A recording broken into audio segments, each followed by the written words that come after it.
اعوذ باللہ من الشیطان الرجیم بسم اللہ الرحمن الرحیم وَإِنَّ لَكُمْ فِي الْأَنْعَامِ لَعِبْرَةً نُسْقِيكُم مِّمَّا فِي بُطُونِهِ مِن بَيْنِ فَرْثٍ وَدَمٍ لَبَنًا خَالِصًا شَائِغًا لِلشَّارِبِينَ صدق اللہ العظیم۔ کریشن آف یونیورس کے ضمن میں میں نے جو چند باتیں آپ سے عرض کی تھیں، اس کے ضمن میں خیال آیا کہ آپ کو ایک شعر بھی سنا دوں۔ عبد القادر بے دل بہت بڑے شاعر اور بہت بڑے فلسفی گزرے ہیں ہندوستان میں، اورنگزیب کے زمانے میں تھے اور انہیں دنیا کے چوٹی کے فلسفیوں میں شمار کیا جاتا ہے۔ ان کا ایک شعر بڑا عجیب ہے، ہر دو عالم خاک شد تا بست نقش آدمی، اے بہار نیستی از قدر خود ہوشیار باش۔ ہر دو عالم خاک شد، دونوں عالم خاک ہو گئے۔ اب یہاں جو مفہوم میں لے رہا ہوں، شاعر کے ذہن میں کیا تھا کیا نہیں تھا وہ جانے اور اللہ جانے، لیکن ہر دو عالم، عالم امر، عالم امر نیچے اترا عالم خلق کی شکل میں،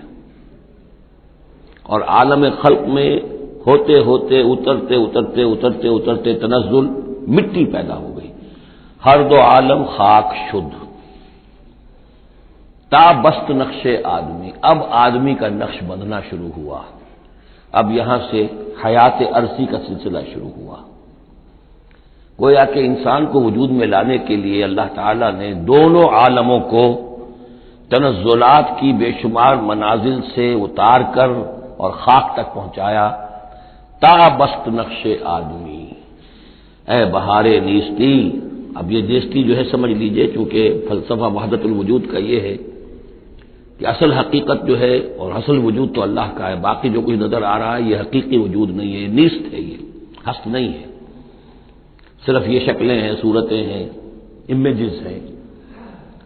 کل ما فی الکون وہم او خیال او عکوس فی المرایا او ظلال، تو یہ نیست ہے۔ یہ جو عالم وجود ہے جسے کہا جا رہا ہے نیستی، اس عالم کی بہار انسان ہے، کلائمیکس آف دس کریشن۔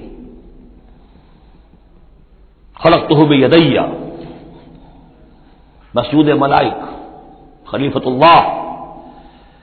تو اے بہار نیستی از خود قدر خود ہوشیار باش، ذرا اپنے مقام اور مرتبے کو سمجھو کہ تمہارے وجود کے لیے اللہ تعالیٰ نے ہر دو عالم کو تنزلات کی کتنی منزلوں سے نیچے اتار کر خاک کیا ہے، تب تمہارا نقش بننا شروع ہوا۔ اور یہ عبد القادر بے دل وہ ہیں کہ جن کے آگے مرزا غالب بھی پانی بھرتے ہیں۔ طرز بے دل میں ریختہ کہنا اسد اللہ خاں قیامت ہے، آسان کام نہیں ہے جو انداز ہے بے دل کا۔ اب چلیے آگے۔ وَإِنَّ لَكُمْ فِي الْأَنْعَامِ لَعِبْرَةً، جیسا کہ میں نے عرض کیا تھا، اس سورہ نحل میں اللہ تعالیٰ نے جو مختلف نعمتیں انسانوں کے لیے بنائی ہیں، پیدا کی ہیں، ان کا ایک ایک کر کے تذکرہ ہو رہا ہے، اور ان کے لیے تمہارے جو چوپائے ہیں، مویشی ہیں، ان میں بھی عبرت ہے، سبق ہے۔ ان کو دیکھو اور اللہ کی حکمتوں کو پہچانو۔ نسقیکم مما فی بطونہ، ہم پلاتے ہیں تمہیں اس میں سے جو ان کے پیٹوں میں ہوتا ہے۔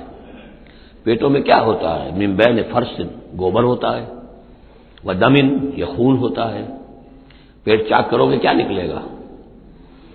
لبنن، اب ان دونوں کے مابین سے اللہ تعالیٰ تمہیں پلا رہا ہے دودھ، لبنن خالصا، ستھرا، صاف،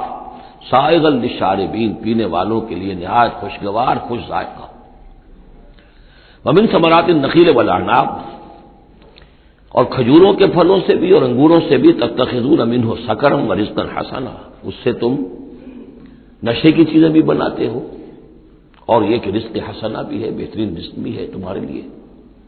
ان فی ذلک لآیۃ لقوم یعقلون، یقیناً اس میں نشانی ہے ان لوگوں کے لیے جو عقل سے کام لیں۔ وَأَوْحَىٰ رَبُّكَ إِلَى النَّحْلِ، اور تیرے رب نے وحی کی شہد کی مکھی کی طرف، یعنی اس کی فطرت میں یہ چیز ودیت کر دی۔ ان اتخذی من الجبال بیوتا ومن الشجر ومما یعرشون، کہ گھر بنا پہاڑوں پر بھی اور درختوں پر بھی، اپنے چھتے لگا، گھر بنا اور جو یہ ٹٹیاں باندھتے ہیں کھجوروں کی انگوروں کی بیلوں کے لیے، اس کے اوپر بھی وہ جا کے وہ اپنا بھی ڈیرا لگا لیتے ہیں۔ ثم کلی من کل الثمرات، پھر ہر طرح کے میووں میں سے کھا، یعنی ان کے رس چوس۔ فسلکی سبل ربک ذللا، اور پھر اپنے رب کے راستوں پر چل، وہ راستے کے جو صاف پڑے ہوئے ہیں کہ جن میں کوئی رکاوٹ نہیں ہے، ادھر سے ادھر، ادھر سے ادھر۔ یہ ہے شہد کی مکھی، یخرج من بطونہا، اس کے پیٹوں سے نکلتا ہے شراب، پینے کی شے یعنی شہد، مختلف الوانہ، جس کے رنگ مختلف ہوتے ہیں، فیہ شفاء للناس، جس میں لوگوں کے لیے شفا ہے۔ جیسے کہ جن جن پودوں کے پھولوں کا رس اس نے چوسا ہے، اس کے خواص، اس کے اثرات، اس کی تاثیرات جو ہیں وہ شہد میں آ جاتی ہے۔ وہ شہد تو گویا کہ وہ کشید کر رہی ہے ان پھلوں کے اندر، اور ان میں جو کچھ تاثیرات ہیں وہ اس شہد میں آ جائیں گی، اور جڑی بوٹیوں سے گویا اس طریقے سے شہد میں وہ ادویات کے اثرات سراج کر رہے ہیں۔ ان فی ذلک لآیۃ لقوم یتفکرون، یقیناً اس میں نشانی ہے ان لوگوں کے لیے جو غور و فکر سے کام لیں۔ واللہ خلقکم ثم یتوفاکم، اللہ ہی ہے جس نے تمہیں پیدا کیا، پھر وہی تمہیں قبض کر لے گا، موت دے گا، وفات دے گا۔ ومنکم من یرد الی ارذل العمر، اور تم میں سے کچھ ایسے بھی ہوتے ہیں جو بڑی ہی ضعیف عمر کو پہنچ جاتے ہیں، بڑی ردی عمر، وہ ضعیف عمر جس میں کہ انسان دوسروں پر بوجھ بن جائے، اور نہ صرف یہ کہ دوسروں پر بوجھ بن جائے، لیکن لا یعلم من بعد علم شیئا، کہ نہ جانے سب کچھ جاننے کے بعد کچھ بھی۔ آپ کو معلوم ہے ڈیمنشیا بھی ہو جاتا ہے، ذہنی صلاحیتیں ختم ہو جاتی ہیں، یادداشت ختم ہو جاتی ہے، بڑے بڑے عاقل اور بڑے بڑے فلسفی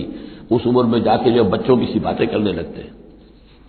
ان اللہ علیم القدیر، یقیناً اللہ تعالیٰ جاننے والا ہے، قدرت والا۔ واللہ فضل بعضکم علی بعض فی الرزق،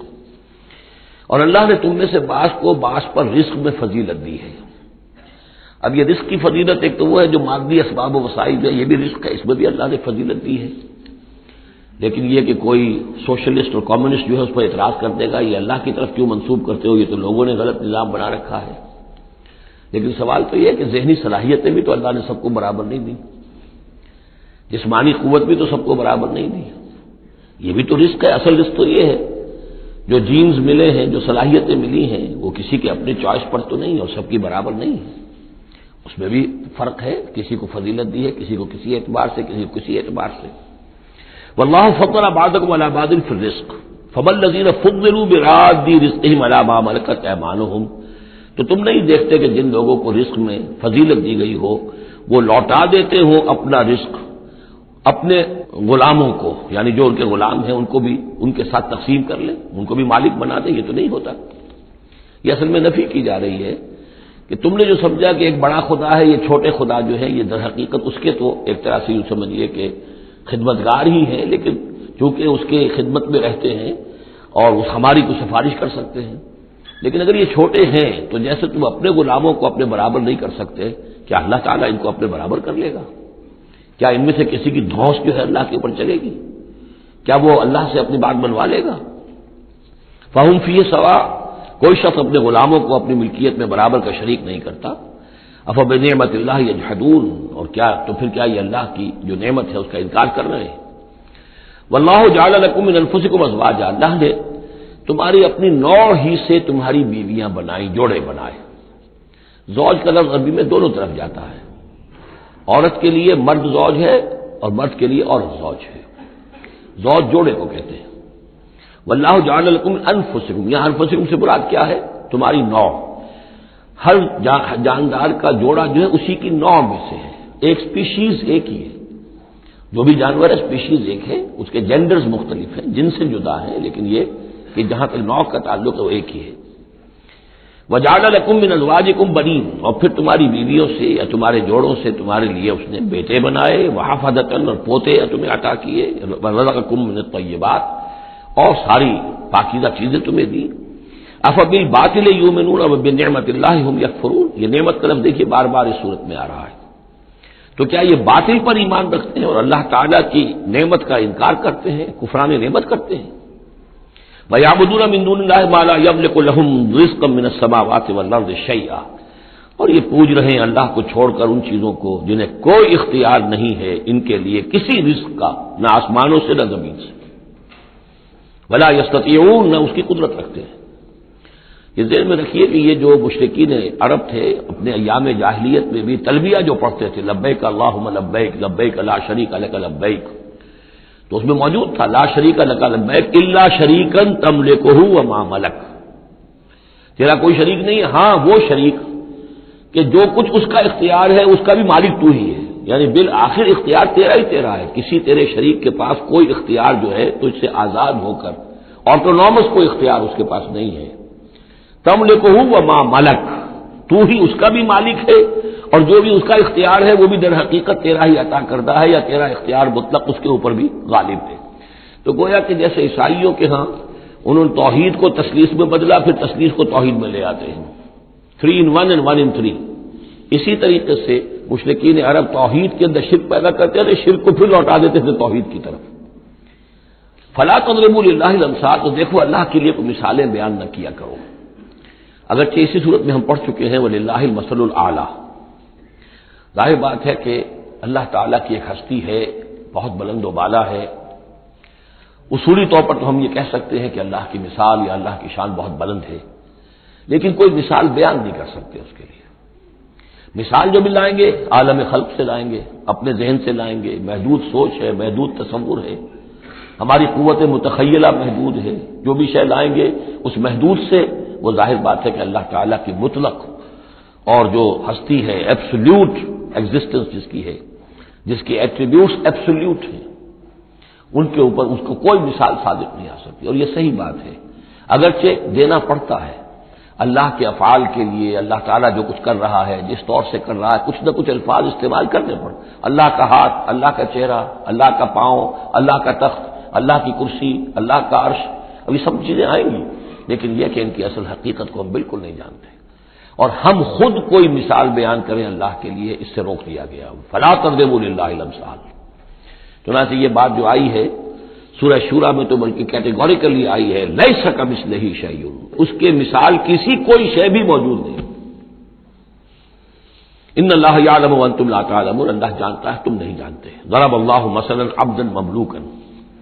اللہ نے ایک مثال بیان کی ہے تمہارے لیے ان کے شرک کی نفی کے لیے۔ عبدا مملوکا، ایک بندہ ہے،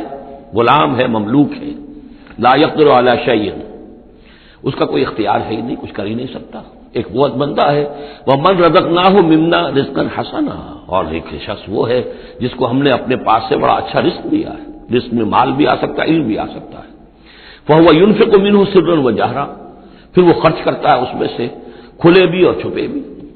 یعنی مال بھی خرچ کر رہا ہے، اگر علم دیا ہے تو علم تقسیم کر رہا ہے، لوگوں کو پہنچا رہا ہے، تعلیم دے رہا ہے، تلقین کر رہا ہے، نصیحت کر رہا ہے۔ هل يستوون، کیا یہ برابر ہو جائیں گے؟ الحمدللہ، کل تعریف اور شکر اللہ کے لیے ہے، بل اکثرهم لا يعلمون، لیکن اکثریت جو ہے علم نہیں رکھتی۔ یعنی اللہ کے ایک وہ بندے ہیں کہ جو اس کے کام میں لگے ہوئے ہیں، امر بالمعروف نہی عن المنکر کر رہے ہیں، علم پھیلا رہے ہیں، یا اللہ نے مال دیا ہے تو اس کے دین کے لیے خرچ کر رہے ہیں، یا ابنائے نو میں سے جو لوگ ضرورت مند ہیں، محتاج ہیں، ان کو دے رہے ہیں، اور ایک وہ ہے کہ جس کے ہاتھ میں کچھ ہے ہی نہیں، اختیار ہی نہیں ہے، وہ کچھ کر ہی نہیں سکتا، تو یہ برابر کیسے ہو جائے گا؟ ضرب اللہ مثلا رجلین، اب اللہ نے دو اور انسانوں کی مثال بیان کی۔ احدہما ابکم لا یقدر علی شیء وہو کل علی مولاه، ایک شخص کے دو غلام ہیں، ایک جو ہے ان میں سے وہ گونگا ہے اور وہ کسی کام کی صلاحیت نہیں رکھتا، اور وہ تو اپنے آقا کے اوپر بوجھ بنا ہوا ہے، روٹی تو توڑتا ہے، کھانا تو کھاتا ہے، اس میں صلاحیت کوئی ہے ہی نہیں، وہ کام کر نہیں سکتا۔ غلام جو لوگ ہوتے تھے آقاؤں کے، وہ کما کے بھی لاتے تھے، اور ان کی کمائی سے جو ہے وہ لوگ پھر عیش کرتے تھے۔ لیکن ایک غلام ایسا ہے، نکما ہے، اب کم لا یقدر علی شیء وہو کل علی مولاه اینما یوجہہ لا یأتی بخیر، جہاں کہیں بھی وہ آقا اس کو بھیجتا ہے وہ کوئی خیر لے کر نہیں آتا، نہ کوئی نفع کی بات، نہ کوئی نفع۔ هل یستوی ہوا، کیا برابر ہوگا وہ بندہ، وہ غلام، ومن یامر بالعدل، اور ایک اور غلام اس کا ایسا ہے کہ جو حکم دیتا ہے عدل کا، وہو علی صراط مستقیم، اور وہ سیدھی راہ پر قائم ہے۔ یہ مثال دے رہا اللہ تعالیٰ اپنے غلاموں کی کہ میرے بھی تو غلام، تم سب میرے غلام ہو۔ ایک میرے وہ غلام ہے کہ جو میرے رزق کو جو ہے وہ تو کھا رہے ہیں، پی رہے ہیں، لیکن میرا کام کوئی نہیں کر رہے، میرے دین کی خدمت کوئی نہیں کر رہے، میری کتاب کی خدمت نہیں کر رہے، میری مخلوق کی خدمت نہیں کر رہے، خدمت خلق نہیں کر رہے، روٹیاں توڑ رہے ہیں، میرے دیے ہوئے رزق میں سے جو ہے وہ کھا پی رہے ہیں، عیش کر رہے ہیں۔ یہ اس غلام کے مانند ہے کہ جو اپنے آقا پر بوجھ بنا ہوا ہے، اور ایک غلام وہ ہے کہ جو اس خدمت میں لگا ہوا ہے، نیکی کا حکم دے رہا ہے، بدی سے روک رہا ہے، دین کی خدمت میں لگا ہوا ہے، دین کو قائم کرنے کی جد و جہد میں تن من دھن لگا رہا ہے۔ وَهُوَ عَلَىٰ صِرَاطٍ مُّسْتَقِيمٍ وَلِلَّهِ غَيْبُ السَّمَاوَاتِ وَالْأَرْضِ، آسمانوں اور زمین کے سارے بھید، ساری کھلی باتیں، ساری چھپی باتیں اللہ ہی کے لیے ہیں۔ وَمَا أَمْرُ السَّاعَةِ إِلَّا كَلَمْحِ الْبَصَرِ، اور قیامت کا معاملہ تو بس ایسے ہوگا جیسے ایک نگاہ کا لپک جانا، اچانک آ جائے، او ہوا اقرب، یا شاید وہ اس سے بھی قریب تر ہو۔ ان اللہ علی کل شیء قدیر، یقیناً اللہ تعالیٰ ہر چیز پر قادر ہے۔ واللہ اخرجکم من بطون امہاتکم لا تعلمون شیئا، اللہ نے تمہیں نکالا تمہاری ماؤں کے پیٹوں سے کہ تم کچھ شے نہیں جانتے تھے، کوئی علم نہیں تھا۔ واقعہ یہ ہے کہ انسان کا بچہ جس قدر کمزور اور ضعیف ہوتا ہے، شاید کسی حیوان کا بچہ اتنا کمزور نہیں ہوتا۔ آپ نے بکری کے بچے کو دیکھا ہوگا، نوزائیدہ کو، وہ تھوڑی دیر بس اس کی ٹانگیں لڑکھڑاتی ہیں، بس تھوڑی دیر، فوراً ہی ولادت کے بعد ٹانگوں میں کھڑا ہوتا ہے۔ لیکن یہ کہ انسان کا بچہ جتنا لا علم، جتنا ضعیف، جتنا کمزور، جتنا ڈیپینڈنٹ، جتنا محتاج ہوتا ہے۔ واللہ اخرجکم من بطون امہاتکم لا تعلمون شیئا وجعل لکم السمع والابصار والافئدہ لعلکم تشکرون، پھر اللہ نے تمہیں سماعت دی، بصارت دی اور افئدہ دیے۔ یہ افئدہ کا جو عام طور پہ ترجمہ جو ہے آپ نے دیکھا ہوگا دل لکھا ہوتا ہے، مجھے اس سے اختلاف ہے۔ میرے نزدیک افئدہ جو ہے اس سے مراد جو ہے عقل ہے، لیکن یہ میں اس پر گفتگو کروں گا اگلی صورت میں انشاءاللہ۔ ان السمع والبصر والفؤاد كل اولئک کان عنہ مسئولا، وہ جو آیت ہے سورہ بنی اسرائیل کی، وہ اس موضوع کے اوپر اہم ترین ہے۔ پھر اللہ تعالیٰ نے تمہیں کان اور آنکھیں دی اور عقل دی۔ یہ اصل میں ریلیشن شپ یہ ہے کہ یہ سینس ڈیٹا ہے، آنکھوں سے، کانوں سے یہ ڈیٹا، جیسے کہ آپ آج کل کمپیوٹر میں ڈیٹا جو ہے فیڈ کرتے ہیں اس کے اندر، پھر وہ اس کو پروسیس کرتا ہے، پھر وہ انفر کرتا ہے، پچھلی میموری کے ساتھ ٹیلی کرتا ہے، پھر اس سے کوئی نیا نتیجہ نکالتا ہے۔ تو یہ جو برین کمپیوٹر یہاں رکھا ہوا ہے، یہ ہے جس کو کہ سینس ڈیٹا جا رہا ہے، آنکھوں سے، کانوں سے، چھو کر، چکھ کر، سونگ کر، جو بھی صلاحیتیں ہمارے اندر ہیں ان سے وہ سارا سینس ڈیٹا جو ہے وہ وہاں جا کر پھر پروسیس ہوتا ہے، اس کو پروسیس کر کے اس سے نتیجہ نکالتا ہے، وہ ہے عقل، وہ جو انسان کے اندر یہ ذہن اس دماغ میں جو رکھا گیا ہے۔ فؤاد سے میرے نزدیک مراد یہ ہے، اور میں اس پر جازم ہوں۔ وَجَعَلَ لَكُمُ السَّمْعَ وَالْأَبْصَارَ وَالْأَفْئِدَةَ لَعَلَّكُمْ تَشْكُرُونَ، تاکہ تم شکر کرو، ان چیزوں کا، ان نعمتوں کا حق مانو، حق ادا کرو، ان چیزوں کو، ان نعمتوں کو صحیح طریقے سے استعمال کرو۔ أَلَمْ يَرَوْا إِلَى الطَّيْرِ مُسَخَّرَاتٍ فِي جَوِّ السَّمَاءِ، کیا یہ دیکھتے نہیں پرندوں کو کہ وہ فضا کی اس خالی خلا کے اندر حکم یہ بالکل مسخر ہیں، یعنی اللہ تعالیٰ کے حکم کے مطابق جو ہے تیر رہے ہیں۔ ما یمسکہن الا اللہ، انہیں نہیں تھاما ہوا ہے کسی نے سوائے اللہ کے۔ ان فی ذلک لآیات لقوم یؤمنون، یقیناً اس میں نشانیاں ہیں ان لوگوں کے لیے جو ماننا چاہیں یا جو ایمان رکھتے ہوں۔ واللہ جعل لکم من بیوتکم سکنا، اور اللہ تعالیٰ نے تمہارے لیے تمہارے گھروں میں سکون اور سکونت کی جگہ، رہنے کی جگہ تمہیں فراہم کی ہے۔ وجعل لکم من جلود الانعام، اور بنا دیے تمہارے لیے تمہارے چوپایوں کی کھالوں سے بیوتن، ایسے گھر یعنی خیمے، یہ جانوروں کے کھالوں کے خیمے بناتے تھے تاکہ یہاں خیمہ، یہاں اکھاڑا وہاں لگا دیا، وہاں سے اکھاڑا وہاں لگا دیا، وہ ہلکا رہتا تھا کھانا بدوش لوگوں کے لیے۔ تم ان کی کھالوں سے بنا لیتے ہو گھر، تستخفونہا، جو تمہیں بڑے ہلکے رہتے ہیں تمہارے لیے، یوم ذانکم، جس دن کہ تم سفر میں ہو، و یوم اقامتکم، اور جب تم کہیں اقامت کرنا چاہو۔ وہی خیمے اتارے اونٹ کے پیٹھ کے اوپر سے، وہاں گاڑا، رات کو اس کے اندر آرام کر لیا۔ ومن اصوافہا، اب یہ تین الفاظ آ رہے ہیں جو کہا تھا دفن، تمہارے لیے جڑاول ہے ان میں، انہی حیوانات میں وہ ریشہ پیدا کر رکھا ہے ہم نے، فائبر، جس فائبر کے ذریعے سے کہ تم کپڑا بنتے ہو، اب کاٹن فائبر ہے یا اب آرٹیفیشل فائبرز آ گئے ہیں، لیکن سب سے پہلے جو چیز انسان کو ملی تھی وہ تو حیوانات کے جو یہ ان چوپایوں کے جو بال ہیں ان سے ہی انسان نے کچھ چیزوں کو بننا سیکھا تھا۔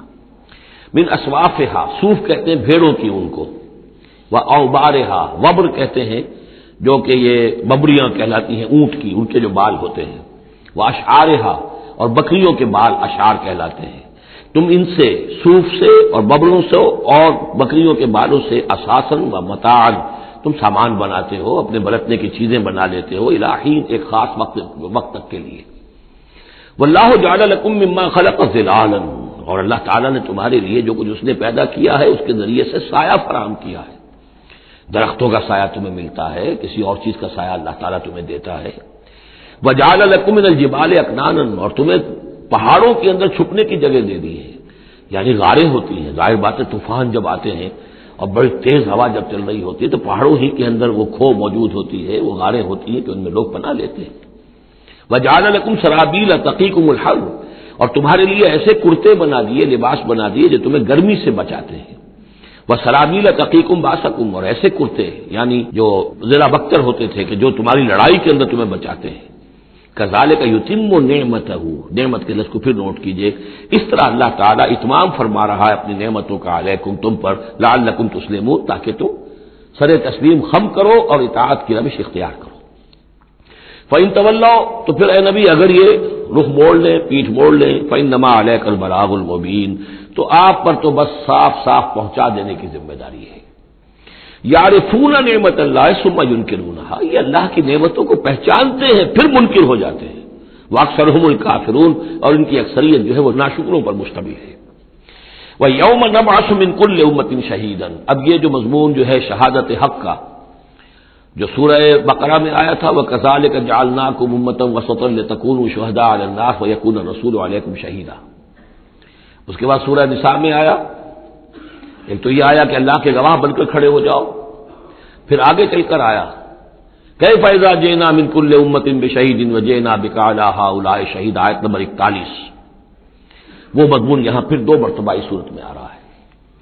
وَيَوْمَ نَبْعَثُ مِن كُلِّ أُمَّةٍ شَهِيدًا، جس دن کو اٹھائیں گے ہم ہر امت میں سے ایک شہید۔ کون ہوگا وہ؟ جسے رسول کی حیثیت سے اس امت کو کی طرف بھیجا تھا۔ فَلَنَسْأَلَنَّ الَّذِينَ أُرْسِلَ إِلَيْهِمْ وَلَنَسْأَلَنَّ الْمُرْسَلِينَ، سورہ اعراف کی آیت نمبر 6۔ سب سے پہلے وہ جسے ہم کہتے ہیں پروزیکیوشن وٹنس کی حیثیت سے، عدالت کا گواہ، سرکاری گواہ کی حیثیت سے رسول کھڑا ہوگا، اور رسول یہ کہے گا کہ اللہ تیرا جو پیغام مجھ تک آیا تھا اس قوم کے لیے، میری قوم کے لیے، میں نے انہیں پہنچا دیا تھا۔ ناؤ دے آر ریسپانسبل، اب یہ جواب دہ ہے، اب ان سے محاسبہ ہو سکتا ہے۔ تو یہ ہے نبی جو ہے گویا کہ اپنی قوم کے خلاف گواہی دے گا۔ اگر نبی یہ گواہی نہ دے تو وہ کہیں کہہ سکتے تھے اللہ ہمیں تو بات پہنچی نہیں، ہم بات سمجھے نہیں تھے۔ نبی کہے گا میں نے سمجھا دیا تھا، کھول کھول کر سمجھا دیا تھا، کوئی اجتماع نہیں چھوڑا تھا، پورا مبرہن کر دی تھی بات، دودھ کا دودھ پانی کا پانی بالکل علیحدہ کر دیا تھا، کیسے انکار کریں گے؟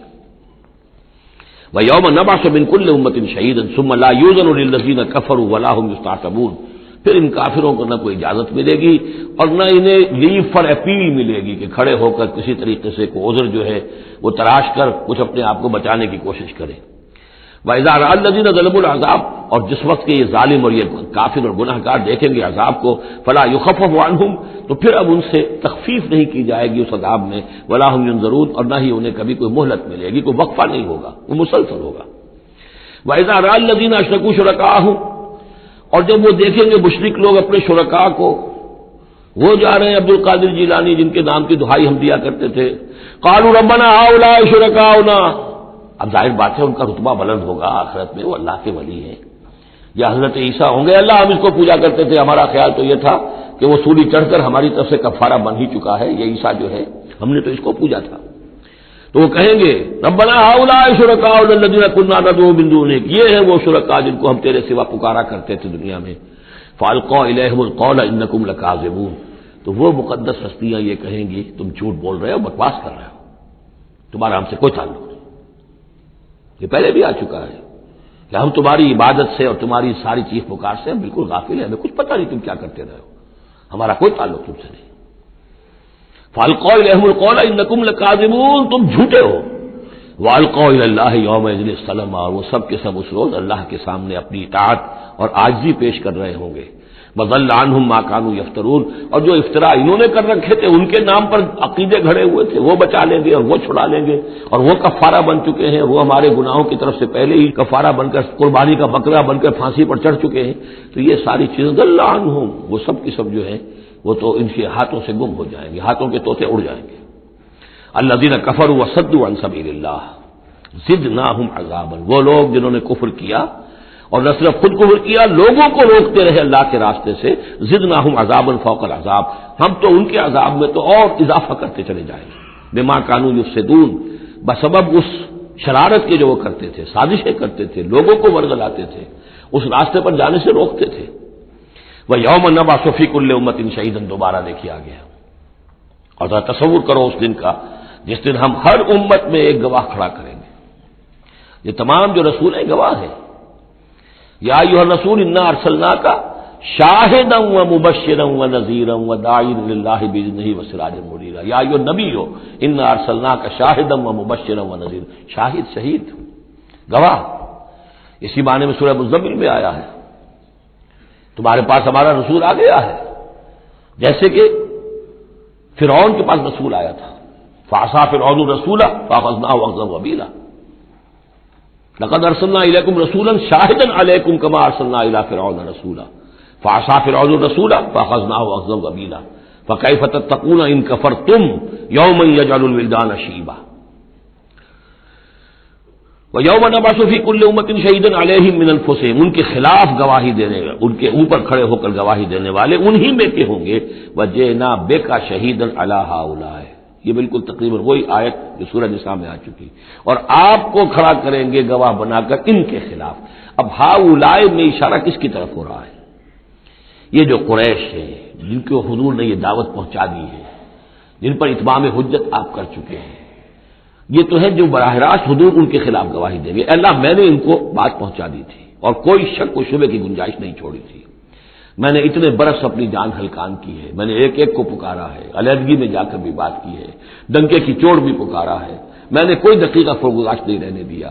باقی یہ کہ اس سے آگے اس کو پہنچانے کی ذمہ داری امت پر ہے، یہ گواہی پھر امت کو دینی ہے، اور اگر یہ امت یہ گواہی نہ دے سکے تو پھر لوگوں کی گمراہی کا وبال اس امت کے اوپر آ جائے گا۔ تمہارے ذمہ تھا آپ پہنچانا، یہ ہے اصل میں وہ نازک ذمہ داری جو امت مسلمہ کی حیثیت سے ہمارے کندھوں پر آئی ہے۔ اسی لیے جیسے ہی سورہ بقرہ میں وہ تحویل قبلہ کا اعلان آیا، وَكَذَلِكَ جَعَلْنَاكُمْ أُمَّةً وَسَطًا لِتَكُونُوا شُهَدَاءَ عَلَى النَّاسِ وَيَكُونَ الرَّسُولُ عَلَيْكُمْ شَهِيدًا، تو 19ویں رکوع میں شروع ہو گئی بات، یا ایھا الذین آمنوا استعینوا بالصبر والصلاۃ، بہت بڑی ذمہ داری آ گئی ہے تم پر، ان اللہ مع الصابرین ولا تقولوا لمن يقتل في سبيل الله اموات بل احياء ولكن لا تشعرون، وہ ساری ذمہ داریاں ہیں۔ وجئنا بك شهيدا على هؤلاء ونزلنا عليك الكتاب تبيانا لكل شيء، اور اے نبی ہم نے اتار دی ہے آپ پر یہ کتاب، یہ قرآن، وضاحت کرتے ہوئے ہر شے کی، یعنی جو بھی انسان کی ہدایت کے لیے جو مسئلہ ضروری ہے وہ سارا کا سارا اس میں موجود ہے، وہدی ورحمۃ، اور وہ ہدایت بن کر آئی ہے اور رحمت، وبشریٰ للمسلمین، اور بشارت بن کر آئی ہے مسلمانوں کے لیے، اہل اسلام کے لیے، اللہ کے فرما برداروں کے لیے۔ یہ آیت جب آ رہی ہے یہ بہت ہی مشہور آیت ہے، جمعے کے خطبے میں ہوتی ہے، بہت جامع آیت ہے۔ ان اللہ یامر بالعدل والاحسان وایتاء ذی القربى وینھیٰ عن الفحشاء والمنکر والبغی یعظکم لعلکم تذکرون، یقیناً اللہ تمہیں حکم دیتا ہے لوگوں سب سے پہلے عدل، انصاف۔ عدل سے اوپر کی ایک شے ہے احسان۔ عدل تو یہ ہے کہ جس کا جو اس کا حصہ تھا وہ آپ نے دے دیا، احسان یہ ہے کہ مزید اپنی طرف سے کچھ اور دے دیجیے، یہ احسان ہے۔ اللہ تعالیٰ محسنین کو پسند کرتا ہے۔ اور ذی القربیٰ، ایتاء ذی القربیٰ، اپنے قرابت داروں کا حق ادا کرنا، ان سے حسن سلوک، صلہ رحمی کرنا، یہ تین چیزیں ہیں کہ جس پر گویا کہ ایک اچھے معاشرے کی بنیاد ہے، یہ مثبت چیزیں ہیں۔ گویا کہ امر بالمعروف نہی عن المنکر جو ہے تو اللہ تعالیٰ تو ان تین چیزوں کا حکم دیتا ہے، اور وہ تین منکرات کیا ہے جس کا کہ جسے روکتا ہے، وَيَنْهَىٰ عَنِ الْفَحْشَاءِ وَالْمُنکَرِ وَالْبَغْيِ، روکتا ہے ایک تو بے حیائی کے کاموں سے، یہ ایک پردہ ہے، حیا جو ہے انسان کے اندر ایک بڑی قیمتی شے ہے، بے حیا باش و ہر چے خائی کن، ایک دفعہ یہ حیا کا جو ہے نا پردہ اتر جائے تو پھر انسان جو ہے بے شرم ہو کر جو چاہے کرتا پھرے گا۔ تو حیا بے حیائی سے روکتا ہے، اور منکر وہ شے ہے جس کے برے ہونے پر تمہاری فطرت گواہ ہے کہ یہ شے برائی ہے، والبغی، اور سرکشی اللہ کے خلاف، سرکشی لوگوں کے خلاف۔ سرکشی لوگوں کے خلاف ہوگی تو وہ عدوان ہے، زیادتی ہے، ظلم ہے، اللہ کے خلاف ہے تو وہ کفر ہے اور وہ بغاوت ہے۔ یعظکم، اللہ تعالیٰ تمہیں نصیحت کر رہا ہے، لعلکم تذکرون، تاکہ تم نصیحت اخذ کرو، رہنمائی حاصل کرو۔ وَأَوْفُوا بِعَهْدِ اللَّهِ إِذَا عَاهَدتُّمْ، یہ جو چند آیات اب آگے آ رہی ہیں یہ مشکلات القرآن میں سے ہیں، اس میں کافی مفسرین کے مابین اختلافات بھی ہیں، لیکن میں نے جتنا بھی غور و فکر کیا ہے اور جن حضرات کی آراء سے مجھے اتفاق ہے وہ میں بیان کروں گا، باقی ساری آراء میں بیان نہیں کر سکتا۔ یہاں میرے نزدیک یہاں سے اصل میں اہل کتاب کی طرف روئے سخن ہے۔ میں آپ کو بتا چکا ہوں کہ مکی صورتوں میں اہل کتاب سے براہ راست خطاب نہیں ہے، یا بنی اسرائیل یا اہل کتاب نہیں ملے گا، لیکن سورہ انعام ہی سے بات شروع ہو گئی تھی، کچھ نہ کچھ ان کی طرف روئے سخن ہے، اشارے ہیں، اس لیے کہ یہ دور ایسا تھا کہ جس میں مدینے میں خبریں پہنچ چکی تھی، محمد رسول اللہ صلی اللہ علیہ وسلم نے نبوت کا دعویٰ کیا ہے، اہل کتاب کے کان بھی کھڑے ہو چکے تھے، ان میں سے کچھ لوگ تھے پہچان بھی چکے تھے، اور وہ یہ کہ گویا کہ منتظر بھی ہوں گے کہ اب ہم ان کی تصدیق کریں گے، ذرا اور دیکھ لیں، ذرا اور ان کے بارے میں صحیح معلومات ہمیں حاصل ہو جائیں۔ کچھ لوگوں کے اندر حسد کی آگ اسی وقت سے بھڑک چکی ہوگی، وہی ہے کہ جنہوں نے سکھا پڑھا کر پوچھا تھا کہ ان سے پوچھو اگر یہ نبی ہونے کا دعویٰ کرتے ہیں تو یہ بنی اسرائیل مصر کیسے پہنچ گئے تھے؟ یہ تو حضرت ابراہیم علیہ السلام کی نسل سے تھے، حضرت ابراہیم تو فلسطین میں رہتے تھے، الخلیل میں وہ دفن ہیں، یہ مصر کیسے پہنچ گیا جو حضرت موسیٰ علیہ السلام نے لے کر وہاں سے آئے؟ تو پوری سورہ مبارکہ سورہ یوسف جو ہم پڑھ چکے ہیں کہ کیا کیا شکل بنی، کیا سبب بنا، کیا حالات تھے جن میں کہ بنی اسرائیل وہاں جا کر آباد ہوئے۔ تو اس طرح سے اب یہاں پہ اصل میں روئے سخن ان کی طرف ہے۔ وَأَوْفُوا بِعَهْدِ اللَّهِ إِذَا عَاهَدتُّمْ وَلَا تَنقُضُوا الْأَيْمَانَ بَعْدَ تَوْكِيدِهَا، اور دیکھو اللہ کے عہد کو پورا کرو جبکہ تم وہ عہد کر چکے ہو، جو بنی اسرائیل سے اذ اخذ اللہ میثاقکم، وہ جو بار بار آیا ہے، یہ تو تفسیر تو پھر جو ہے مدنی صورتوں میں آئی ہے جو ہم پڑھ چکے ہیں، وہ بعد میں نازل ہوں گی، ابھی گویا کہ اس کی طرف اشارہ کیا جا رہا ہے تاکہ جو ان کے صاحب علم ہیں وہ بات کو پا لیں، سمجھ لیں۔ عاقلہ را اشارہ کافی است۔ وَأَوْفُوا بِعَهْدِ اللَّهِ إِذَا عَاهَدتُّمْ، دیکھو اللہ کے عہد کو پورا کرو جبکہ تم نے عہد کیا ہے، وَلَا تَنقُضُوا الْأَيْمَانَ بَعْدَ تَوْكِيدِهَا، اور اپنی قسموں کو مضبوطی سے باندھنے کے بعد مت توڑا کرو۔ وَقَدْ جَعَلْتُمُ اللَّهَ عَلَيْكُمْ كَفِيلًا، اور اس پر تم نے اللہ کو کفیل بنایا ہے، اللہ کو گواہ بنا کر قسمیں کھائی ہیں، اللہ کو گواہ بنا کر تم نے عہد کیے تھے۔ ان اللہ یعلم ما تفعلون، اللہ جانتا ہے جو کچھ کہ تم کر رہے ہو۔ وَلَا تَكُونُوا كَالَّتِي نَقَضَتْ غَزْلَهَا مِن بَعْدِ قُوَّةٍ أَنْكَاثًا، اس عورت کے مانند نہ بن جاؤ، اس دیوانی عورت کے مانند کہ جس نے بڑی محنت اور مشقت سے سوت کاٹا اور پھر اسے ٹکڑے ٹکڑے کر دیا۔ یہ گویا کہ ایک تمثیل دی گئی ہے، منتظر چلے آ رہے تھے تم نبی کی آمد کے، تم تو ان کے حوالے سے اپنے جو لوگ تھے یہاں کے عرب انہیں دھمکایا کرتے تھے کہ جب وہ آئیں گے تو ہم ان کے ساتھ ہو کر جنگ کریں گے، تو پھر یہ کہ تم ہمیں کبھی شکست نہیں دے سکو گے۔ اب یہ کیا ہو رہا ہے کہ جب اس نبی کا ظہور ہو رہا ہے تو اب تمہارے دل میں طرح طرح کے خیالات آ رہے ہیں، تو کیا اس بوڑھی عورت کی طرح کہ جس کی عقل ماری گئی تھی، بڑی محنت سے سود کاٹتی تھی اور پھر توڑ دیتی تھی، تو تم اپنا یہ سارا جو تانا بانا بنے بیٹھے تھے اب تک، اب تم چاہتے ہو کہ اس کو توڑ دو، تار تار کر دو۔ وَلَا تَكُونُوا كَالَّتِي نَقَضَتْ غَزْلَهَا مِن بَعْدِ قُوَّةٍ أَنْكَاثًا تَتَّخِذُونَ أَيْمَانَكُمْ دَخْلًا بَيْنَكُمْ أَن تَكُونَ أُمَّةٌ هِيَ أَرْبَىٰ مِنْ أُمَّةٍ، تم نے اپنی قسموں کو دخل دینے کا ذریعہ بنا لیا ہے اپنے مابین، مبادا کوئی اور قوم کسی دوسری قوم سے چڑھتی ہوئی نہ ہو جائے۔ یعنی تمہاری یہ قومی کشاکش ہے کہ تم نہیں چاہتے کہ بنی اسماعیل جو ہیں اب انہیں یہ سبقت حاصل ہو جائے، یہ فضیلت حاصل ہو جائے جو بنی اسرائیل کو حاصل تھی 2000 برس۔ ان تکون امۃ ہی اربع من امۃ، مبادا ہو جائے ایک قوم دوسری قوم سے بڑھی ہوئی، دوسری قوم سے افضل۔ اب یہاں نام نہیں ابھی لیے جا رہے ہیں، جیسا کہ میں نے عرض کیا اشاروں کنایوں میں باتیں ہو رہی ہیں تاکہ اہل کتاب کے جو اہل علم تھے ان تک یہ بات پہنچ جائے، ان کے دلوں کے اندر اتر جائے۔ اب قسمیں کھا رہے ہیں کہ ہم تو نہیں مانیں گے، اگر واقعی یہ وہی نبی ہے لیکن ہے یہ بنی اسماعیل میں سے، یہ امیین میں سے تو نہیں مانیں گے، قسمیں کھا کھا کر ایک دوسرے کے ساتھ جو ہے وہ عہد کر رہے ہیں، تو یہ کیا کر رہے ہو؟ وَلَا تَكُونُوا كَالَّتِي نَقَضَتْ غَزْلَهَا مِن بَعْدِ قُوَّةٍ أَنْكَاثًا تَتَّخِذُونَ أَيْمَانَكُمْ دَخْلًا بَيْنَكُمْ أَن تَكُونَ أُمَّةٌ هِيَ أَرْبَىٰ مِنْ أُمَّةٍ إِنَّمَا يَبْلُوكُمُ اللَّهُ بِهِ، یہ تو اللہ تعالیٰ تمہیں آزما رہا اس کے ذریعے سے۔ دیکھنا یہ ہے کہ تم حق پرست ہو یا نسل پرست ہو۔ اگر تو نسل پرست ہو تو پھر اللہ سے تمہارا کوئی تعلق نہیں، اگر حق پرست ہے تو اللہ تعالیٰ نے اگر تمہاری نسل کے اندر رکھا ہوا تھا اب کسی اور نسل میں رکھ دیا ہے، اور پھر یہ کہ وہ اتنی دور کی نسل بھی نہیں، ابراہیم ہی کی نسل سے ہے، تمہارے جد امجد جو ابراہیم ہے انہی کی ایک شاخ تم ہو، تو انہی کی ایک شاخ جو ہے وہ محمد رسول اللہ کی قوم ہے، تو ان کو ہم نے چن لیا ہے۔ ان تکون امۃ ہی اربع من امۃ، اسی میں تم اسی جو ہے بغیم بینہم کے حوالے سے اب تم جو ہے اس آزمائش میں ناکام ہو رہے ہو، انما یبلوکم اللہ بہ، یہ تو اللہ تمہاری آزمائش کر رہا ہے، وَلَيُبَيِّنَنَّ لَكُمْ يَوْمَ الْقِيَامَةِ مَا كُنتُمْ فِيهِ تَخْتَلِفُونَ، اور پھر اللہ تعالیٰ لازماً ظاہر کر دے گا تمہارے لیے قیامت کے دن جو کچھ کہ تم جس میں اختلاف تم نے کیا تھا۔ وَلَوْ شَاءَ اللَّهُ لَجَعَلَكُمْ أُمَّةً وَاحِدَةً، اللہ چاہتا تمہیں ایک ہی امت بنا دیتا، یہ تفریقی نہ ہوتی کہ ایک امت کو ہٹا کر دوسری امت کو ہم لے آئے، ایک امت کو ہم معزول کر رہے ہیں دوسری امت کو لا رہے ہیں، ہم چاہتے یہ بھی کر سکتے تھے، تمہارے ہی اندر جو ہے ایک اور نشأت ثانیہ ہو جاتی، نشأت ثالثہ ہو جاتی، ایک نشأت ثانیہ تو ہو چکی تھی، ایک مرتبہ نیبوکدنضر کے ہاتھوں برباد ہوئے ہیکل سلیمانی تباہ ہو گیا تھا، پھر حضرت عزیر علیہ الصلوۃ والسلام کی دعوت توبہ اور اصلاح کے ذریعے سے تمہارے اندر دوبارہ ایک زندگی پیدا ہو گئی، تمہیں پھر ایک اور عروج ہوا، اب کر سکتے تھے یہ، اب پھر تیسری مرتبہ پھر تمہارے اندر ہی کوئی دعوت اچھی اٹھتی، تمہارے اندر ہی اب کوئی نبی بھیج دیتے، وہ تمہارے اندر سے پھر جو ہے اصلاح کی ایک تحریک اٹھاتا اور پھر تم سیدھے راستے پر آتے اور اللہ تعالیٰ تم پر رحم فرما دیتا اور قرآن بھی تمہیں کو دے دیتا، اللہ کر سکتا تھا۔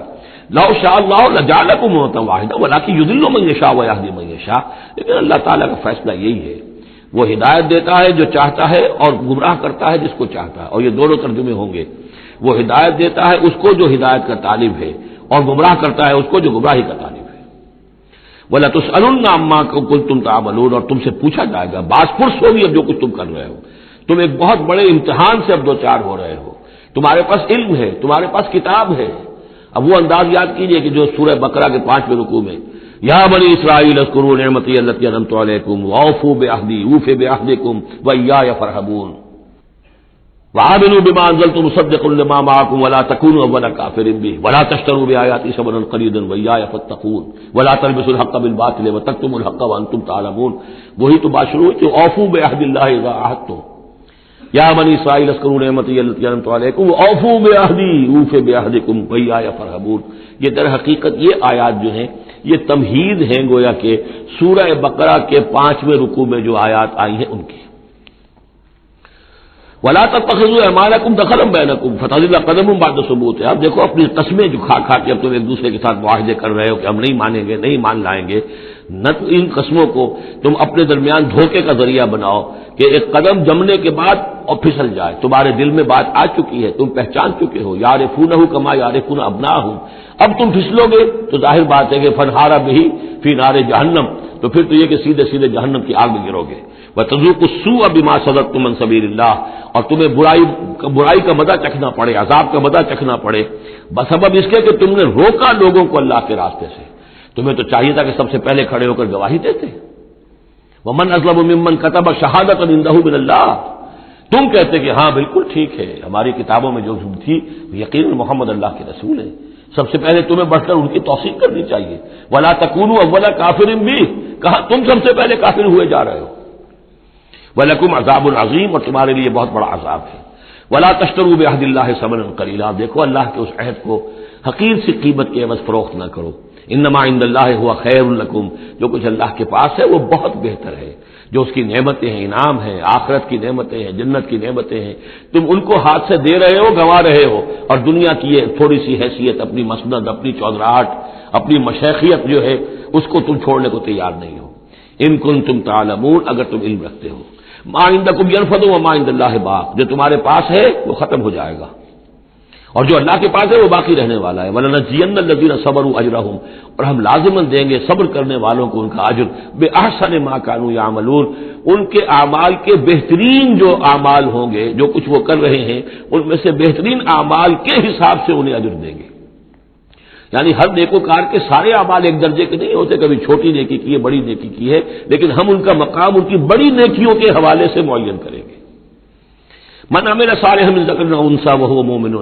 جس نے بھی نیک عمل کیا، خواہ وہ مرد ہو خواہ عورت، لیکن ہو مومن، فلنحيينه حیاۃ طیبۃ، ہم اسے زندہ رکھیں گے دنیا میں بڑی پاکیزہ زندگی،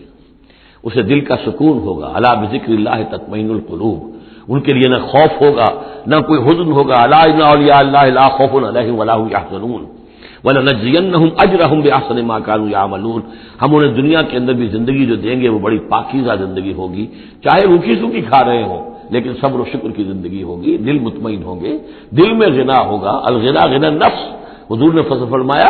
اصل جو ہے امیری وہ تو دل کی امیری ہے، دل غنی ہے تو انسان غنی ہے، اور کروڑوں روپے رکھتا ہے پھر بھی اس کے اندر لالچ ہے تو وہ فقیر ہے۔ وَلَنَجْزِيَنَّهُمْ أَجْرَهُمْ بِأَحْسَنِ مَا كَانُوا يَعْمَلُونَ، ان کو جو بدلہ ہم دیں گے تو وہ ان کے جو بہترین اعمال ہوں گے ان کے حوالے سے۔ فَإِذَا قَرَأْتَ الْقُرْآنَ فَاسْتَعِذْ بِاللَّهِ مِنَ الشَّيْطَانِ الرَّجِيمِ، تو جب آپ قرآن پڑھا کیا کریں تو اللہ کی پناہ طلب کر لیا کیجئے مردود شیطان سے۔ یہ ہے حکم جس پر کہ ہم عمل کرتے ہیں، جب بھی قرآن پڑھنا ہو تو پہلے اعوذ باللہ من الشیطان الرجیم تعوذ کرتے ہیں۔ انہ لیس لہ سلطان علی الذین آمنوا، یقیناً اس کے پاس کوئی سند نہیں ہے، اختیار نہیں ہے، کوئی طاقت نہیں ہے ان لوگوں پر کہ جو ایمان لائے، وعلی ربہم یتوکلون، اور جو اپنے رب پر توکل کرتے ہوں۔ انما سلطانہ، اس کا زور چلتا ہے علی الذین یتولونہ، ان پر جو خود اس کے دوست بنتے ہیں، اس کو اپنا حمایتی بناتے ہیں، اس سے دوستیاں کاٹتے ہیں، والذین ہم بہ مشرکون، اور جنہوں نے کہ اسے شریک کیا ہوا اللہ کے ساتھ، اللہ کی اطاعت کی بجائے اس کی اطاعت کر رہے ہیں۔ وَإِذَا بَدَّلْنَا آیَةً مَّكَانَ آیَةٍ وَاللَّهُ أَعْلَمُ بِمَا يُنَزِّلُ قَالُوا إِنَّمَا أَنتَ مُفْتَرٍ، اور جب ہم کوئی ایک آیت کی جگہ دوسری آیت بدل دیتے ہیں، وہ میں عرض کر چکا ہوں، یہ سارے مضامین سورہ بقرہ میں آ چکے ہیں، مَا نَنسَخْ مِنْ آیَةٍ أَوْ نُنسِهَا نَأْتِ بِخَيْرٍ مِنْهَا أَوْ مِثْلِهَا، وہی مضمون ہے یہ۔ جب ہم ایک آیت کی جگہ کوئی دوسری آیت بدلتے ہیں، واللہ عالم بما ينزل، اور یہ کوئی الٹ اپ نہیں ہے، اللہ جو کچھ نازل فرما رہا ہے خوب جانتا ہے۔ ایک دور میں وہ حکم صحیح تھا، اب حالات بدل گئے، اب یہ حکم صحیح ہے۔ قالوا انما انت مفتر، وہ کہتے ہیں یہ تو آپ افترا کر رہے ہیں، پہلے یہ کہا تھا اب یہ کہہ رہے ہیں، اگر اللہ کا کلام ہوتا اس میں تبدیلی کیسے ہو سکتی ہے؟ بل اکثرهم لا يعلمون، لیکن ان کی اکثریت علم سے آ رہی ہے۔ قل نزلہ روح القدس، کہہ دیجئے اس کو اتارا ہے روح القدس۔ اب یہ روح کا لفظ حضرت جبرائیل کے لیے نوٹ کر لیجئے۔ قل نزلہ، اتارا ہے اس کو روح القدس نے، پاک فرشتے نے، من رب کا، آپ کے رب کی طرف سے، بالحق، کے حق کے ساتھ، لیثبت الذین آمنوا، تاکہ اہل ایمان کے دلوں کو اور ان کے قلبوں کو جمائے۔ اس سے پہلے جو ہے کذالک لنثبت بہ فؤادک ورتلناہ ترتیلا، یہ آ جائے گا آگے چل کر، تاکہ حضور کے دل کو بھی تثبیت ہو اس سے اور اہل ایمان کے دلوں کو بھی اس سے ثبات ملے۔ وہدی وبشریٰ للمسلمین، یعنی جیسے جیسے حالات بدل رہے ایسے ایسے، اب جائے ایک قصہ جو ہے آدم و ابلیس کا ایک دفعہ آیا، پھر دوسری دفعہ آیا، پھر تیسری دفعہ آیا، اس میں کوئی تھوڑا تھوڑا فرق بھی آ رہا ہے، ایک چیز وہاں بیان کی گئی، ایک چیز اب یہاں واضح کی جا رہی ہے۔ یہ ساری چیزیں جو ہے یہ اس لیے ہیں تاکہ بدلتے ہوئے حالات میں اہل ایمان کو ہر دور کے حالات کے مطابق جو ہے وہ اپنی رہنمائی کا سامان مل جائے۔ وَلَقَدْ نَعْلَمُ أَنَّهُمْ يَقُولُونَ إِنَّمَا يُعَلِّمُهُ بَشَرٌ، اور ہمیں خوب معلوم ہے کہ وہ یہ کہتے ہیں کہ یہ تو انہیں ایک انسان سکھا رہا ہے، کوئی شخص ہے، کوئی عجمی ہے، کوئی ہو سکتا ہے اہل کتاب میں سے ہو، بہت بڑا عالم ہے، اسے اپنے گھر میں انہوں نے رکھا ہوا ہے اور اس سے یہ چیزیں سیکھتے ہیں۔ لسان الذی یلحدون الیہ اعجمی، جس شخص کی طرف یہ منسوب کر رہے ہیں اس قرآن کو اپنے اسی غلط خیال کے حوالے سے، اس کو تو کہتے ہیں عجمی ہے، وہ عربی نہیں ہے۔ وہذا لسان عربی مبین، اور یہ قرآن نازل ہو رہا ہے اس زبان میں عربی میں جو بالکل صاف ہے، کوئی عجمی جو ہے ایسی صاف زبان کیسے بولے گا؟ ان الذین لا یؤمنون بآیات اللہ، یقیناً جو لوگ اللہ کی آیات پر ایمان نہیں رکھتے، لا یہدیہم اللہ، اللہ تعالیٰ بھی اب انہیں ہدایت نہیں دے گا، زبردستی ہدایت دینا اللہ کی سنت نہیں، اللہ کا طریقہ نہیں۔ وَلَهُمْ عَذَابٌ أَلِيمٌ، اور ان کے لیے دردناک عذاب ہے۔ انما یفتری الکذب الذین لا یؤمنون بآیات اللہ، افطرا بازی تو وہ کر رہے ہیں، جھوٹ وہ گھڑ رہے ہیں جو اللہ کی آیات پر ایمان نہیں رکھتے۔ وَأُولَٰئِکَ هُمُ الْكَاذِبُونَ، اور حقیقت میں وہ ہے کہ جو جھوٹے ہیں۔ من کفر باللہ من بعد ایمانہ، اور جو شخص ایمان لانے کے بعد اللہ کے ساتھ کفر کرے گا۔ اب اس میں بھی دونوں باتیں ہیں، ایک تو یہ کہ دل میں ایمان آ گیا اگرچہ ابھی اس نے اعلان نہیں کیا، لیکن دل میں ایمان آ چکا، کوئی عالم ہے اس کو سمجھ میں آ گئی بات صحیح ہے۔ یہ بھی میں آپ کو یاد آ گئی تو بتا دیتا ہوں، اسی شہر کراچی میں اس وقت ایک بہت بڑے عالم دین ہیں اور بہت اس وقت معروف ہیں، مشہور ہیں۔ کئی سال پہلے کی بات ہے، ابھی سید سراج الحق صاحب بھی یہاں موجود ہیں، ان کے مکان پر میں مقیم تھا، ان سے گفتگو ہوئی، انہوں نے کہا کہ میں نے آپ کا ایک ایک حرف پڑھا ہے اور مجھے آپ کی کسی بات سے کوئی اختلاف نہیں، لیکن ہم آپ کا ساتھ نہیں دے سکتے، اس لیے کہ ہم آپ کا ساتھ دیں گے تو اپنی برادری سے نکال دیے جائیں گے۔ ہماری علماء کی اپنی اپنی برادریاں ہیں، دیوبندیوں کی برادری ہے، یہ جو ہے یہ حسینی دیوبندی ہیں، ان کی مدنی گروپ کی برادری ہے، یہ تھانوی گروپ کی اپنی اپنی برادریاں ہیں، اور برادریوں کے حوالے سے مساجد کا نظام، مدارس کا نظام، یہ سارا جو ہے پورا سلسلہ بنا ہوا ہے۔ اگر ہم آپ کا ساتھ دیں گے اپنی برادری سے باہر نکال دیے جائیں گے، یہ صاف کہا۔ اور ایسے ہی ایک عالم دین پنجاب کے بھی ہیں، انہوں نے بھی یہ کہا، میں نے ہر چیز پڑھی ہے، صرف ایک چیز سے مجھے آپ کی اختلاف ہے، اور وہ یہ کہ جو زمینداری کے بارے میں مولانا تحسین صاحب کی بات کی آپ نے تائید کی ہے، بس باقی مجھے آپ کی کسی چیز سے اختلاف نہیں، لیکن ہم آپ کا ساتھ نہیں دے سکتے۔ تو جن پر حق واضح ہو جائے پھر وہ مصلحتوں کے تحت، وہ مصلحتیں پھر دل کو سمجھانے کے لیے ہوتی تو یہی ہے، اب ہمارا مدرسہ چل رہا ہے، ہمارا نام چل رہا ہے، اس سے خیر ہو رہا ہے، ہمیں اس برادری سے باہر نکال دیا جائے گا، پھر ہماری بات کون سنے گا، اور ہمارا جو خیر ہے وہ بند ہو جائے گا۔ آدمی انسان کو ریشنلائز تو کرتا ہے اپنے آپ کو مطمئن کرنے کے لیے۔ من کفر باللہ بعد ایمان ہی، جو شخص کفر کرے اللہ پر اس نے ایمان کے بعد، الا من اکرہ، سوائے اس کے کہ کوئی شخص مجبور کر دیا گیا ہو، اس کی جان پر بن گئی ہو، وقلبہ مطمئن بالایمان، اور اس کا دل ایمان پر جمع ہوا ہو، ولکن من شرح بالکفر، لیکن جو شخص کفر کے لیے پھر اپنے سینوں کو کھول دے گا، صدرا فعلیہم غضب من اللہ ولہم عذاب عظیم، ان پر اللہ کا غضب ہے اور ان کے لیے بہت بڑا عذاب ہے۔ اور یہ دونوں پر اس کا انطباق ہوگا، ایک انکشاف ہو گیا اگرچہ ابھی زبان سے کہنے کی نوبت نہیں آئی، اور ایک یہ کہ زبان سے کہہ بھی دیا ہاں ہم مان لائے بات صحیح ہے، اور پھر کسی مصلحت کی وجہ سے، کسی اپنے مفاد کی وجہ سے، کسی اپنے دھڑے بندے کی وجہ سے پھر واپس جائیں گے، تو ان کے لیے فرمایا من کفر باللہ من بعد ایمانہ الا من اکرہ وقلبہ مطمئن، ہاں جان بچانے کے لیے کلمہ کفر کہہ دینے کی اجازت ہے، دل جمع ہوا ہو، وقلبہ مطمئن بالایمان، ایمان پر دل جمع ہوا ٹھکا ہوا، صرف جان بچانے کے لیے رخصت ہے کہ کلمہ کفر کہہ کے جان بچا لو۔ ولیکن من شرح بالکفر صدرا، لیکن جو ان کا سینہ پھر کھل جائے کفر کے لیے اثر نو، وہ اپنے اسی پیشہ ورانہ ضرورتوں کے تحت، فعلیہم غضب من اللہ ولہم عذاب عظیم، ان پر تو غضب ہے اللہ کا اور ان کے لیے بہت بڑا عذاب ہے۔ ذالک بانہم مستحب الحیات الدنیا علی الاخرہ، اس لیے کہ انہوں نے دنیا کی زندگی کو محبوب رکھا، ترجیح دی آخرت کے مقابلے میں، وان اللہ لا یہدی القوم الکافرین، اور اللہ تعالیٰ ایسے کافروں کو ہدایت نہیں دیتا۔ اولئک الذین طبع اللہ علی قلوبہم، یہ وہ لوگ ہیں جن کے دلوں پر اللہ نے مہر کر دی ہے، وسمعہم، اور ان کے کانوں پر، وابصارہم، اور ان کی آنکھوں پر، واولئک هم الغافلون، اب یہ لوگ بالکل غافل ہیں، حقیقت سے ان کا اب کوئی تعلق نہیں۔ لا جرم انہم فی الآخرۃ هم الخاسرون، اب اس میں کوئی شک نہیں، منطقی طور پر اب نتیجہ یہی ہے کہ آخرت میں یہی خسارے والے ہوں گے۔ ثم ان ربک للذین ہاجروا، ہجرت کا ذکر پہلے بھی آیا تھا اب پھر آیا ہے، پھر آپ کا رب ان کے حق میں جنہوں نے ہجرت کی من بعد ما فتنوا، جبکہ انہیں تکلیفیں پہنچائی گئیں، جبکہ انہیں فتنوں میں ڈالا گیا، جبکہ انہیں پرسیکیوٹ کیا گیا، تو اس وقت انہوں نے اگر ہجرت کی، ثم جاہدوا، پھر انہوں نے جہاد بھی کیا، وصبروا، اور صبر کیا، ان ربک من بعدها لغفور رحیم، تو ان کی ان تمام جو بھی سرفروشیاں اور جو جانثاریاں ہیں ان کے طفیل اللہ تعالیٰ جو ہے ان کے حق میں غفور اور رحیم ہے۔ یوم تاتی کل نفس تجادل عن نفسها، جس دن کے یعنی قیامت کے دن ہر جان آئے گی اپنی طرف سے مدافعت کرتے ہوئے، ظاہر بات ہے کہ ہر جان چاہے گی کہ میری جان چھوٹے، مجھے بچایا جائے، جہنم سے بچایا جائے، جو بھی عذر پیش کر سکتی ہو وہ پیش کرے گی۔ وتوفى كل نفس ما عملت، لیکن پورا دے دیا جائے گا ہر جان کو جو بھی کچھ اس نے کمایا ہوگا، وهم لا یظلمون، اور اس پر کوئی ان پر ظلم نہیں کیا جائے گا۔ وضرب اللہ مثلا قریۃ کانت آمنۃ مطمئنۃ یاتیھا رزقھا رغدا من کل مکان، اور اللہ تعالیٰ نے مثال بیان کی ہے ایک بستی کی، کانت آمنۃ مطمئنۃ، وہ بڑے امن میں تھی اور مطمئن تھی، سکون، امن کا گہوارہ، یاتیھا رزقھا رغدا من کل مکان، آتا تھا اس کے پاس رزق اس کا ہر طرف سے، چاروں طرف سے رزق چلا آتا تھا، رغد با فراغت، فکفرت بانعم اللہ، تو اس نے اللہ تعالیٰ کی نعمتوں کی ناشکری کی، کفران نعمت کیا، فاذاقہ اللہ لباس الجوع والخوف، تو اللہ تعالیٰ نے اس کو پھر پہنا دیا، اڑھا دیا لباس بھوک کا اور خوف کا، بما کانوا یصنعون، ان کے کرتوتوں کے باعث۔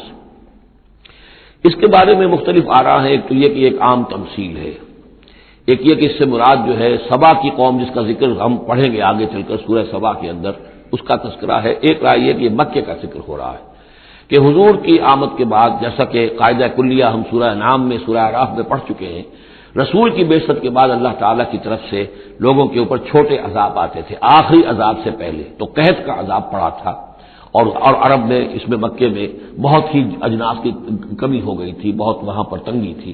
تو اس کی طرف اشارہ ہو رہا ہے کہ یہ شہر جو ہے مکہ بڑا آرام سے تھا، امن میں تھا، امن کا تو گہوارہ ہے ہی ہمیشہ سے، مطمئن تھا، اور رزق چلا آتا تھا، ہر طرف سے لوگ آ رہے ہیں، قافلے آ رہے ہیں، حاجی آ رہے ہیں، عمرے کے لیے لوگ آ رہے ہیں، چیزیں لے کر آ رہے ہیں، جانور جو ہیں وہ قربان ہو رہے ہیں، ظاہر بات ہے وہ قربان ہونے والے جانوروں کا گوشت کہاں جاتا تھا، یہ اہل مکہ ہیں، یہ اس کو کھاتے تھے،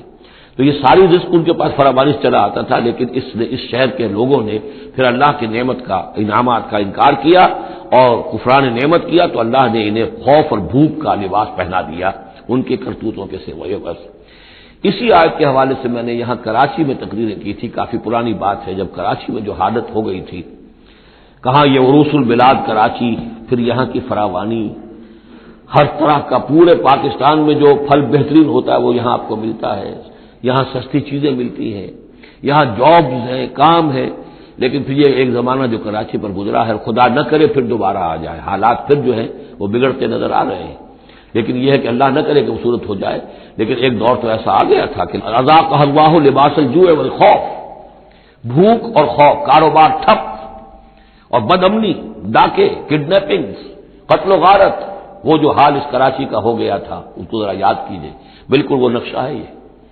ضرب اللہ مثلا قریۃ کانت آمنۃ مطمئنۃ یاتیھا رزقھا رغدا من کل مکان فکفرت بانعم اللہ فاذاقھا اللہ لباس الجوع والخوف بما كانوا يصنعون۔ تو یہ ایک عام تفسیر بھی ہو سکتی ہے، جیسے کہ کراچی کی اس وقت کی صورتحال پر منطبق ہو گئی، لیکن یہ کہ تفسیر کے حوالے سے اور جسے تعویل خاص ہم کہتے ہیں، اس میں یہ یقیناً اشارہ ہے مکے ہی کی طرف۔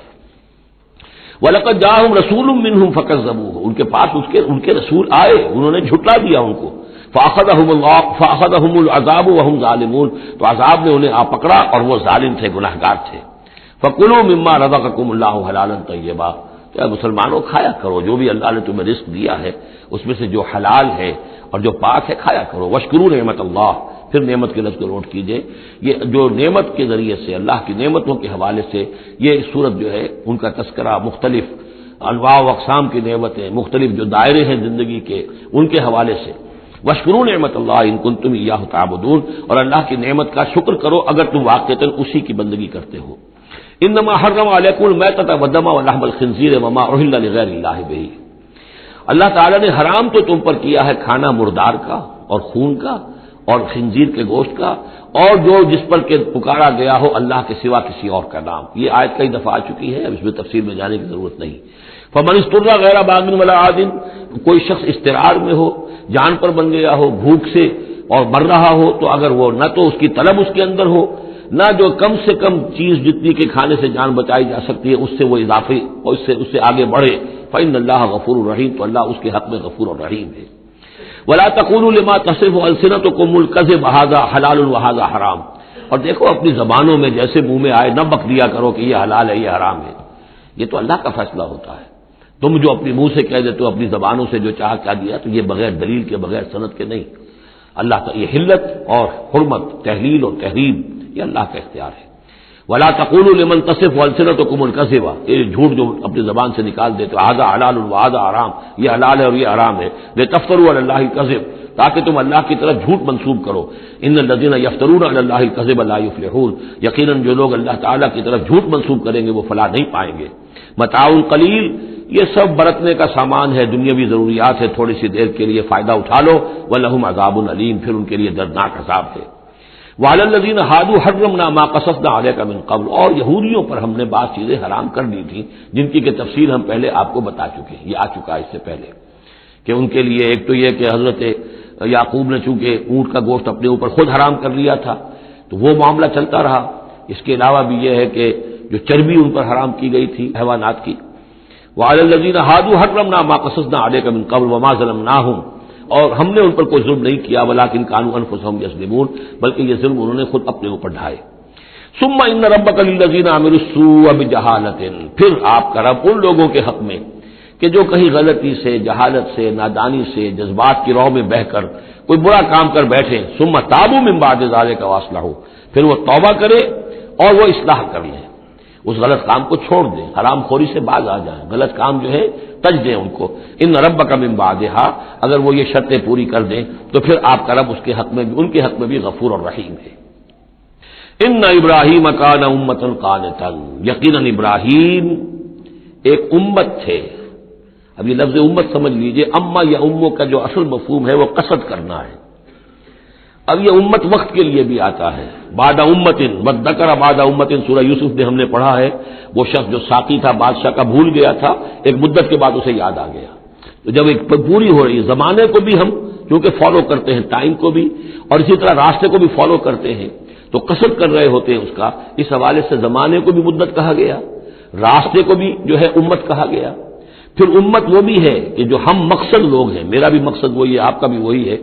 مسلمانوں کو جمع کرنے والا وہ مقصد ہے. کذالک جعلناکم امۃ وسطا لتکونوا شہداء علی الناس، تو یہ امت ہے.